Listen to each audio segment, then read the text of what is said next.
I raised my hand and asked her, like, can you play the violin with one hand? He came up to me at the end of my demonstration and he said, hey, can I do this? With an eagerness, a willingness to want to do it.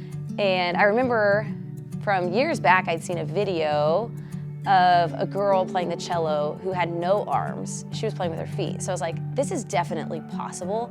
I just don't know what it is yet. I took that day to do some research on the computer to see what was out there, what was available, and I saw some people wearing adaptive devices and making it work. And so then I thought, okay, this is possible. We have a class at the middle school called GTT, which deals with technology and 3D printing. So I talked to Garth Haugen, our GTT teacher, and he said it's definitely possible, and he recommended our 8th grader Grayson Adamik here because he said he's really skilled at 3D printing. He was ready to help me from the moment I asked. The main piece of it is a harness that straps on his arm, and it has a little cage, for lack of a better word, that holds the bow.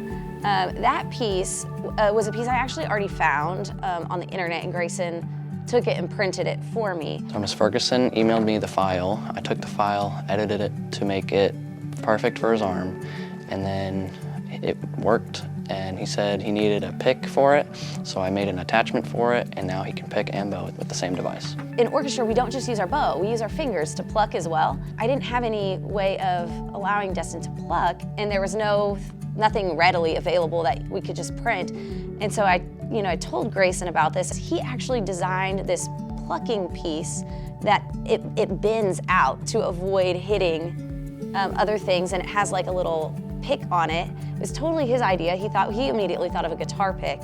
And so it has this little pick on it that can then reach every string, and then the curvature of it allows it to miss, different parts of the instrument that might get in the way.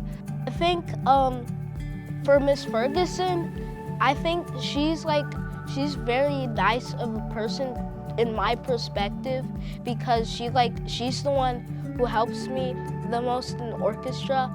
For the 8th grader, he is like, I hope he becomes a professional 3D printer, if that's even a thing. And I hope he accomplishes many good things in life. I love knowing that I helped him pursue his dream with the violin, and if I wasn't able to help him, I would feel terrible. He definitely enjoys playing it. He had his third concert, and so me being able to see him actually playing and plucking those strings and using his bow was really awesome. It really is like everything that I'm telling him, like, you can do the same thing as any other student.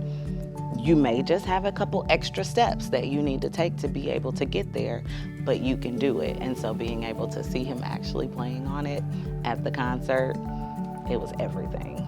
I think every teacher wakes up hoping that they can make a difference in a kid's life, and I think we always hope that we have opportunities to do our best, right, by our students. And so to wake up and to see that because kids like Grayson use their skills, another kid is getting a chance to do something that he may not have ever been able to do had a person like Grayson not been willing to share his knowledge and his efforts. And so it's just really cool to see kids helping kids.